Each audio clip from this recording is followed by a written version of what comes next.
जय श्री कृष्णा दोस्तों। भगवान विष्णु के 4 महीने तक सोने की कथा अत्यंत रहस्यमयी और रोचक है। इसे योग निद्रा कहा जाता है। पुराणों के अनुसार आषाढ़ शुक्ल एकादशी को जब देवशयनी एकादशी होती है तभी श्री हरि विष्णु क्षीर सागर में शेषनाग की शैया पर योग निद्रा में लीन हो जाते हैं। यह निद्रा कार्तिक शुक्ल एकादशी अर्थात देव उठनी एकादशी तक रहती है। कहते हैं असुरों और दैत्यों के अत्याचारों को नियंत्रित करने, ब्रह्मांड के संतुलन को बनाए रखने और सृष्टि चक्र को सुचारू रखने हेतु भगवान विष्णु को यह योग निद्रा आवश्यक होती है। इस समय वे अपने दिव्य तेज को समाहित कर ब्रह्मांड की अनदेखी शक्तियों को संतुलित करते हैं। इसी अवधि में देवी लक्ष्मी उनकी सेवा में निरंतर लगी रहती हैं। देवता तथा ऋषि मुनि तपस्या और व्रतों द्वारा उन्हें प्रसन्न करने का प्रयास करते हैं ताकि जब वे जागे तो पुनः संसार में सुख शांति और धर्म की स्थापना करें। इस दौरान सृष्टि का संचालन भगवान शिव, ब्रह्मा तथा अन्य देवगण मिलकर करते हैं। यही कारण है कि चतुर्मास के इन 4 महीनों में शुभ कार्य जैसे विवाह, मुंडन आदि वर्जित रहते हैं, क्योंकि विश्व की रक्षा करने वाला पालन कर्ता स्वयं विश्राम कर रहा होता है। उसकी योग निद्रा ही ब्रह्मांड के संतुलन की वह अदृश्य डोर है जो सृष्टि को विनाश से बचाए रखती है। प्राचीन काल की बात है जब ब्रह्मांड की उत्पत्ति के साथ ही त्रिमूर्ति ब्रह्मा, विष्णु और महेश के कंधों पर सृष्टि के संचालन का भार आ गया था। ब्रह्मा सृष्टि करते थे, शिव संहार करते थे और विष्णु पालन पोषण करते थे। परंतु क्या कभी आपने सोचा है कि वही विष्णु जो अनंत ब्रह्मांड के पालन करता है, वे 4 महीनों के लिए अचानक सो क्यों जाते हैं, और वह भी साधारण निद्रा में नहीं बल्कि ऐसी योग निद्रा में जिसके रहस्यों में सृष्टि का गहनतम विज्ञान और ब्रह्मांड की अदृश्य धड़कनें छिपी हैं। कहा जाता है कि एक समय असुरों का आतंक इतना बढ़ गया कि तीनों लोकों में भू, भुवा और स्वाहा पर उनका अधिकार जमने लगा। इंद्रदेव को स्वर्ग से निष्कासित कर दिया गया, देवताओं की पूजा बंद हो गई, यज्ञ और हवन रुक गए, धरती पर अधर्म का अंधकार गहराने लगा और त्राही त्राही मच गई। तब देवता भय और आशंका से व्याकुल होकर क्षीर सागर की ओर भागे, जहां भगवान विष्णु शेषनाग की शैया पर शांत मुद्रा में योग निद्रा में लीन थे। देवताओं ने करबद्ध होकर विष्णु से प्रार्थना की कि हे श्री हरि, संसार में अधर्म का घना अंधकार छा गया है। दैत्यों की शक्ति इतनी बढ़ गई है कि वे लोक व्यवस्था को चूर चूर करने पर तुले हैं। इससे हमारी रक्षा करो। तब भगवान विष्णु ने धीरे धीरे नेत्र खोले। उनका स्वर गहन और गंभीर था। उन्होंने कहा, देवगण हर युग की अपनी एक लय होती है, किंतु अब समय आ गया है कि मैं अपनी सारी शक्ति को अंतर्मुख करूं। मैं 4 माह तक योग निद्रा में प्रवेश करूंगा, क्योंकि इस अवधि में ब्रह्मांड की गुप्त शक्तियां असंतुलित हो जाती हैं, जिन्हें संतुलित करने के लिए मुझे अपनी चेतना भीतर खींचनी होती है।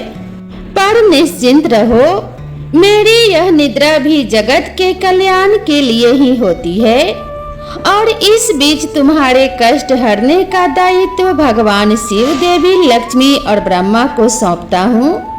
विष्णु के ये वचन सुनकर देवता तो शांत हुए, परंतु उनके मन में गहन प्रश्न गूंजते रहे कि आखिर ब्रह्मांड के संतुलन के लिए विष्णु की योग निद्रा ही क्यों अनिवार्य है। क्षीर सागर जहाँ विष्णु योग निद्रा करते हैं, कोई साधारण जल निधि नहीं बल्कि चेतना का महासागर है।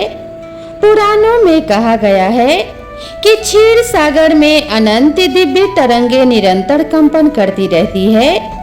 यह कंपन ब्रह्मांड के सूक्ष्मतम ऊर्जा बिंदुओं का केंद्र है और यहीं पर भगवान विष्णु शेष नाग पर विराजते हैं। शेष नाग स्वयं अनंत ऊर्जा और सृष्टि की आधारशिला के प्रतीक हैं, जिनके सहस्र फनों से निकलने वाली दिव्य अग्नि ही ब्रह्मांडीय ऊर्जाओं का संतुलन बनाए रखती है। जब विष्णु योग निद्रा में प्रवेश करते हैं तब वे अपनी सारी दिव्य शक्तियों, मनोबल, प्राण बल और आत्मबल को भीतर खींच लेते हैं। उनका श्वास मंद हो जाता है और उनके रोम रोम से एक दिव्य ऊर्जा क्षीर सागर में प्रवाहित होती है। ये सूक्ष्म ऊर्जाएं सृष्टि में व्याप्त नकारात्मक शक्तियों को शिथिल कर देती हैं और कहा जाता है कि यदि भगवान विष्णु 4 माह तक योग निद्रा में ना जाएं, तो ब्रह्मांड का चक्र असंतुलित हो सकता है, ग्रह नक्षत्रों की चाल विकृत हो सकती है, पृथ्वी पर भयानक प्राकृतिक आपदाएं, महामारी, रोग और अकाल फैल सकते हैं। उनकी यह योग निद्रा आषाढ़ शुक्ल एकादशी से प्रारंभ होती है, जिसे देवशयनी एकादशी कहा जाता है, और कार्तिक शुक्ल एकादशी यानी देव उठनी एकादशी तक रहती है। इसी 4 माह की अवधि को चतुर्मास कहा जाता है, जो केवल विष्णु के विश्राम का समय नहीं, बल्कि समस्त ब्रह्मांड के ऊर्जा संतुलन, ग्रहों की चाल, प्रकृति की लय और जीवन के सूक्ष्म रहस्यों की पुनर्संरचना का काल होता है। और यह वही गहन योग निद्रा है जिसमें श्री हरि संसार की अनदेखी शक्तियों को नियंत्रित करते हुए सृष्टि की डोर को टूटने से बचाए रखते हैं, जिससे यह रहस्य और भी गहरा हो जाता है कि विष्णु का शयन वास्तव में जगत के लिए सबसे बड़ी जागरूकता है। 4 महीनों तक देवी लक्ष्मी स्वयं भगवान विष्णु की सेवा में निरंतर लगी रहती हैं। उनके कोमल हाथों से श्री हरि के चरण दबाती हैं और मधुर भजन गाती हैं, जिससे क्षीर सागर की लहरियां भी जैसे ताल में झूमने लगती हैं। शास्त्रों में कहा गया है कि जब विष्णु योग निद्रा में होते हैं तब पृथ्वी पर विवाह गृह प्रवेश, नूतन कार्य जैसे शुभ कर्म वर्जित माने जाते हैं, क्योंकि पालनकर्ता स्वयं अपनी चेतना को अंतर्मुख करके सृष्टि की अदृश्य शक्तियों को संतुलित करने में लीन रहते हैं। यदि ऐसे समय में कोई बड़ा कार्य किया जाए तो उसका परिणाम स्थिर नहीं रहता। पुराणों में कहा गया है कि जब जब भगवान विष्णु योग निद्रा में जाते हैं तब ब्रह्मांड में स्थिरता आती है, ग्रहों की चाल स्थिर हो जाती है, प्रकृति जैसे विश्राम में चली जाती है, मानव जीवन में संयम, साधना और आत्मचिंतन का महत्व बढ़ जाता है, क्योंकि भगवान विष्णु अपनी योग शक्ति से उन सूक्ष्म और अदृश्य शक्तियों को नियंत्रित करते हैं जिन्हें सामान्य नेत्रों से देख पाना असंभव है। कुछ लोक कथाएं कहती है कि इस काल में पृथ्वी का चुंबकीय क्षेत्र कमजोर पड़ जाता है, ब्रह्मांडीय किरणें बिना किसी अवरोध के पृथ्वी पर सीधे गिरने लगती हैं, और यह विष्णु की योग निद्रा ही वह अदृश्य ऊर्जा जाल है जो इन सभी गहन प्रभावों को संतुलित रखता है।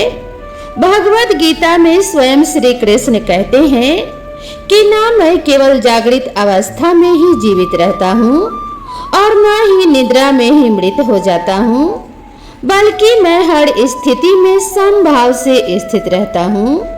योग निद्रा का अर्थ यही है कि विष्णु सोते हुए भी पूरे ब्रह्मांड पर अपनी दृष्टि बनाए रखते हैं। यह जागरण की वह चरम अवस्था है जहाँ दिव्यता और चेतना एकाकार हो जाती है।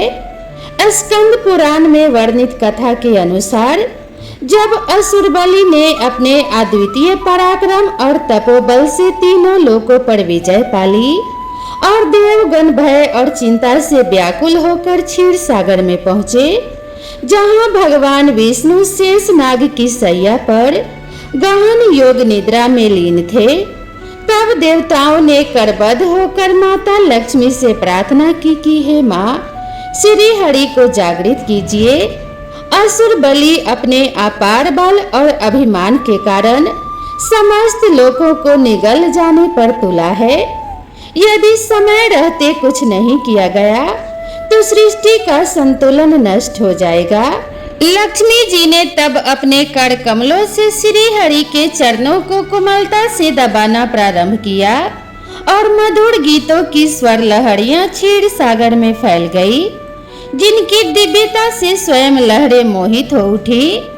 तब धीरे धीरे भगवान विष्णु ने अपने नेत्रपट खोले और मंद मुस्कान के साथ बोले, लक्ष्मी, असुर बलि का संहार मेरी निद्रा में ही होगा। मेरा यह योग निद्रा केवल मेरे शरीर का विश्राम नहीं है, बल्कि ब्रह्मांड की गहनतम योजना का एक भाग है, जिसमें मैं सृष्टि की अदृश्य शक्तियों को संतुलित करता हूँ और अधर्म के उन्मूलन के मार्ग खोजता हूँ। और हुआ भी वही। जब भगवान विष्णु ने वामन अवतार लिया और एक छोटे ब्राह्मण बालक के रूप में बलि के समक्ष पहुंचकर केवल 3 पग भूमि मांगी, बलि ने हंसते हुए यह वरदान दे दिया। परंतु जैसे ही विष्णु ने वामन रूप से विराट स्वरूप धारण किया, उन्होंने एक पग में पृथ्वी, दूसरे पग में स्वर्ग और तीसरे पग में पाताल लोक नाप लिया और बलि को पराजित कर पाताल भेज दिया, जिससे सृष्टि में पुनः धर्म और संतुलन की स्थापना हो गई। तब देवताओं ने अनुभव किया कि भगवान विष्णु की योग निद्रा केवल शांति या विश्राम का प्रतीक नहीं, बल्कि संहार और सृष्टि के कल्याण का गूढ़ माध्यम भी है। विज्ञान भी स्वीकार करता है कि वर्षा ऋतु और शरद ऋतु के बीच का यह समय एक प्रकार का संक्रमण काल होता है, जब मानसून, तापमान, नमी और पर्यावरणीय स्थितियां असंतुलित होती हैं, रोगों का प्रकोप बढ़ जाता है। और यही कारण है कि प्राचीन ऋषियों ने चतुर्मास का विधान बनाया, ताकि लोग इस समय संयम, साधना और ऊर्जा संचय करें, क्योंकि योग निद्रा का प्रतीकात्मक अर्थ ही है विराम, अंतर्मुखता और आंतरिक शक्तियों का संकलन। और यही योग निद्रा संपूर्ण ब्रह्मांड को अदृश्य डोर से बांधे रखती है, ताकि सृष्टि निरंतर अपने संतुलन और लय में बहती रहे। त्रेता युग के प्रारंभ की बात है, जब सृष्टि के गहरे रहस्यों को समझने के लिए समय के देवता काल पुरुष गंभीर चिंता के साथ क्षीर सागर पहुँचे, जहाँ भगवान विष्णु शेषनाग की सैया पर योग निद्रा में लीन थे। उनके तेज से क्षीर सागर की लहरें उफन पड़ी और लक्ष्मी जी ने चिंतित होकर पूछा कि हे काल पुरुष, तुम इतने व्याकुल क्यों हो? तब काल पुरुष ने कहा, माता, समय का प्रवाह असंतुलित हो गया है, ऋतुएं अपनी गति खो रही है, मनुष्य मोह और लोभ में फंसकर धर्म से दूर होते जा रहे हैं। अगर ऐसा ही रहा तो सृष्टि का संतुलन नष्ट हो जाएगा। यह सुनकर लक्ष्मी जी ने भगवान विष्णु के कानों में धीरे से कहा और श्री हरि ने अपनी योग निद्रा की गहराइयों से ही उत्तर दिया कि हे कालपुरुष, मेरी यह निद्रा ही समाधान है। मेरी चेतना अब 4 महीनों तक ब्रह्मांड में सूक्ष्म तरंगे भेजेंगी, जिससे समय पुनः अपनी लय प्राप्त करेगा। अतः निश्चिंत हो जाओ। तब काल पुरुष ने क्षीर सागर की परिक्रमा की और श्री हरि के चरणों में प्रणाम कर अंतर ध्यान हो गया। इसी प्रकार पद्म पुराण में वर्णन आता है कि एक बार देव गंधर्व तुम्बुरु ने श्री हरि विष्णु के सामने दिव्य वीणा वादन किया, जबकि विष्णु योग निद्रा में ही थे। तुम्बुरु ने गाया, हे विष्णु, आपकी निद्रा भी जगत का संचालन करती है। आप विश्राम में रहते हुए भी सबकी गति जानते हैं। तभी क्षीर सागर में शंखनाद हुआ। विष्णु ने नेत्र खोले और कहा कि हे गंधर्व श्रेष्ठ, तुम्हारे संगीत की ध्वनि मेरी निद्रा में गूंजती है और उन सूक्ष्म तरंगों को नियंत्रित करती है जो असुरों की शक्तियां बढ़ाती है। इसीलिए योग निद्रा के समय संगीत और वाद का विशेष महत्व है। इसी कारण चतुर्मास में अनेकों मंदिरों में विशेष कीर्तन, भजन और शास्त्रीय संगीत का आयोजन होता है, क्योंकि पुराण कहते हैं संगीत विष्णु योग निद्राया साधनम। वही नागलोक की एक अनसुनी कथा कहती है कि एक बार नागराज वासुकी को स्वप्न आया कि पृथ्वी पर 4 माह तक भीषण काल सर्पदोष उत्पन्न होगा। सूर्य और चंद्र राहु केतु के बीच फंस जाएंगे, जिससे पृथ्वी पर महामारी, अकाल और भूकंप जैसे संकट आ सकते थे। वासुकी दौड़ते हुए क्षीर सागर पहुंचे, जहां विष्णु योग निद्रा में थे। वासुकी ने शेषनाग से कहा, भैया श्री हरि को जगाओ, सृष्टि संकट में है। तब शेषनाग ने हंसते हुए कहा, वासुकी, जिसे तुम निद्रा समझ रहे हो वही इस संकट का समाधान है। श्री हरि की योग निद्रा ही राहु केतु के दोष को शांत करेगी। और उन्होंने समझाया कि जब विष्णु योग निद्रा में होते हैं तब उनका सहस्र फनी तेज नागलोक में फैलकर राहु केतु की छाया को छीन कर देता है, जिससे देव उठनी एकादशी पर काल सर्प दोष स्वतः समाप्त हो जाता है।